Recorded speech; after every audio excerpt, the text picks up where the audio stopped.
Sonic Underground Episode 16, Artifact. We see some rich people with the heroes clearly around them with no masks or anything serving as waiters.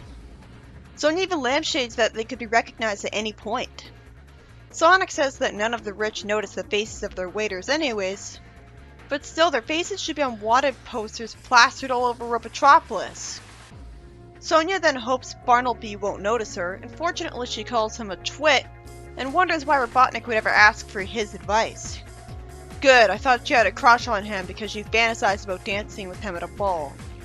Then Robotnik personally addresses the rich, telling them about a lost city that's not really a legend. He shows them the artifacts he recovered from the place, and he says the rich can bid for the historical artifacts. The heroes aren't gonna make a big deal out of this, are they? Who cares who happens to own these artifacts? No one else is using them otherwise. Robotnik tells them all the money will go to building more swap bots for everyone's peace of mind and security. And he says that everyone who doesn't try to bid will be suspected of being a rebel. That's truly evil of him. He does do evil things a ton, but this is a really relatable evil thing. Like Fleetway Robotnik forcing everyone to watch a TV show of him telling them to behave every week. You can easily imagine yourself as the victim of that. Sonic uses his spin dash to destroy something to scare people away, and Sonya takes something away that Bartleby has.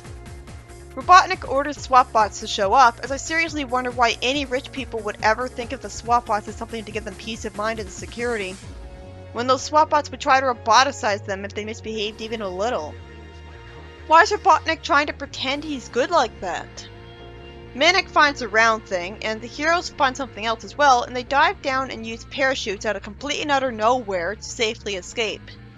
It does make sense that Manic might steal some parachutes at some point, and Sonya would make them wear them just in case, but they feel cheap because they come out of nowhere. Where would you even get parachutes to steal?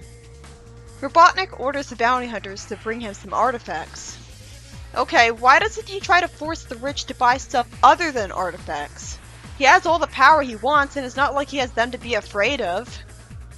Also, why doesn't he just roboticize the rich? I don't understand what about them being made of metal would make them incapable of earning money in a job to give him swap bot factory money. If being roboticized made you incapable of working, then he wouldn't do it, because then society would collapse. Like, he could get sick and there would be no doctors to take care of him because they'd be robots. But at least it's more interesting to have the rich not be roboticized, so there's an actual society to see in Robotropolis. Sonya suggests them going to a professor at a Mobius University who could help, because there's only one Mobius University. She asks the guy she apparently already knows where Mobo Pashaway is, and he compliments Sonya on always having asked the tough questions. He talks with a stupid voice. I thought the show wouldn't have this. This artifact is from an old war 500 years ago, so Robotnik had been lied to. It's just an old shell case, and it could explode if it was in better condition. Well, they're pretty advanced if something from 500 years ago is a bomb. Manic shows someone a metal egg thingy, saying it's from Robotnik's private collection, and the guy activates a bomb timer with it. Manic celebrates about all the money he earned. How did he make money off something he had no idea what it was, so he couldn't advertise it? Who would buy it? Manic looks nervous and tells them about the mistake he just made by selling someone the bomb activator. Again, it's good writing to have the heroes make mistakes instead of being perfect, because it makes them more believable. Sonya's a good sister once again, saying to not blame Manic. The bond between the siblings is genuinely touching, because they hug and they forgive each other way too easily. Then Manic tells the guy that he wants it back and offers him his money back as I guess the only possible incentive. He tells Manic he sold the thing to someone else who would also buy it without knowing what it is, and he actually doesn't care if that person explodes because of him. Sonic spins him around and intimidates him into telling them that Bartleby was the one he sold it to. Then, because he wants revenge for the humiliation, he decides to tell Slee all about it, sending him after the heroes. Then Slate is dragged off by robots to be roboticized because why did I type Slate? I mean the criminal was. He got what was coming to him and not Slate. Freudian slip there, since Slate logically should have suffered the same fate a long time ago. The whole recurring lackey concept is forced. Robotnik should have punished all of them for their failures and kept having to hire more of them. Bartleby is briefly intimidated by the heroes because he thinks they would threaten him. He shows arrogance, refusing to believe that it's a bomb and not an artifact. He asks Sonya when she's gonna grow up and stop fighting Robotnik, telling her that her brothers are bad influence and she used to be a nice girl. I love Sonya's response to this. Blow it out your ears, Bartleby. At the same time, I understand why he thinks she's just going through a rebellious teen phase. Robots show up and try to blast the heroes, and Bartleby is upset about his paintings being damaged by the robots. Dingo is turned into a rope for Slate to not escape the room, but actually kidnap Bartleby. See, if Adventures of Sonic had the ability to use a device to shapeshift something to whatever he wants, that would have perfectly justified him getting disguises and the tools he needs to win. Shows how lazy the writing of that show was, because it could have so easily made sense, and even Sonic Underground has it beat. We see a vehicle off in the distance riding around a canyon with no guardrails that could keep a driver from driving off a cliff to his death around it. Sonic tells Manic to drive, and he spin dashes towards robots to blow them up. He then tells them that trashing SWATbots is apparently a waste of time. Maybe there's too much of them for it to matter. He grabs Manic and runs around a spiraling mountain to climb it up, and then he does the same for Sonya. So they weren't climbing up a mountain, they just had to have Sonic run with them. That's not nearly as impressive. Why can Sonya have motion sickness when she's able to spin in a tornado with no motion sickness at all? But yeah, it would have been harder for them to simply climb the mountain like normal people, and that would have been more satisfying and heroic. Robotnik threatens Bartleby with being blacklisted from every party and ruining his reputation, all because he bought a black market artifact. Unfortunately, he doesn't actually carry out that threat, like would make sense of Robotnik to do, because I guess they were too lazy to find a new voice actor and character for the rich snob character. Ugh. Slate transforms Dingo and throws him at Sonic. Sonic juggles Dingo the orb and the actual artifact, and ends up knocked into the air, as I hope that no one will mistake the Dingo orb for the actual artifact. Slate ends up being knocked down and shooting Dingo so he can return him to normal.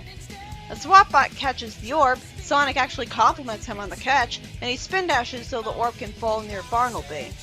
It's about to blow up, and then after a terrible song blindsides the audience when Sonic could have just ran towards it and picked it up at super speed in seconds. Out of nowhere, we go from that tense situation to the heroes finding the real ancient city, where there's a whole vault of gold. Manic picks up a pink gem, and Sonic lectures him, saying that their mom would disapprove of him taking the gem that nobody owns at all and stealing it and selling it. Why would anyone be opposed to that? He's not stealing it from anyone, so it's not wrong. It's an ancient abandoned gem. Who cares? Logic would dictate that the heroes would sell all of this treasure, even if bit by bit, so that they never have to worry about money again. They have every right to do that because they're both freedom fighters and homeless with no jobs at all. This is why moral self-righteousness fails. And Sonic should never ever be the one being lawful stupid like this. Sonya maybe because she's the discount Sally, but never Sonic. It's ancient treasure that nobody owns. I hated that bullshit. The story ends with the implication that even here, Sonic's mother had shown up for no reason, and she put a message for her children on the floor, not that it even matters. This episode was about Robotnik starting out trying to force the rich to spend a fortune on what he thinks are priceless historical artifacts so we can get SWATbot factory money. I guess that's supposed to be a subtle implication that the heroes have since destroyed most of his robot factories, because taxpayer money alone is apparently not enough for him to rebuild. He has so few factories that he can't win until the next tax day. But that's never said. It looks like he's just being greedy. Anyways, it turns out the artifacts are an old wartime showcase and the activator for the bomb, which Manic sells because his siblings left him alone for no reason, and they have to take a while to find it again. A criminal that they threaten tells the bounty hunters where to go. Unfortunately, he gets roboticized as an actual punishment. But you'd think Sleet and Dingo would have had that as a punishment for failure a long time ago, since they aren't recurring character material in the slightest. As long as the transforming ray is still being used, I don't see why the show can't just use a different pair of bounty hunters every time. The point is, I think I like this episode. Aside from the really frustrating part where Sonic told Manic that selling ancient treasure is wrong, when no one owns it anymore, and they need the money. And it turns out their mother was here and refused to come talk to them once again. But at least the episode was about a villainous plot of Robotniks, and the heroes didn't waste time chasing after their neglectful mother the whole time. And there were no... Oh, never mind. They disguised themselves as waiters to go to the bidding area. They didn't even wear masks on their faces. That's so stupid. But the implication is that the rich don't look at the faces of their waiters anyways. So fine, whatever. They're all super occupied with talking to other people. And Robotnik has all this power and everyone's afraid of him, so he shouldn't need to use artifacts. He should be able to just force the rich to give him a bunch of money without having stuff to bid for. He's not afraid of them. He threatens to roboticize them anytime he wants, and even says they will be roboticized if they don't start bidding. So why does he need artifacts specifically? Also, was Sonia seriously a university goer at one point? She's not 18, is she? Was she brilliant enough to have skipped grades? If so, it should be her doing all the hacking, not Manic.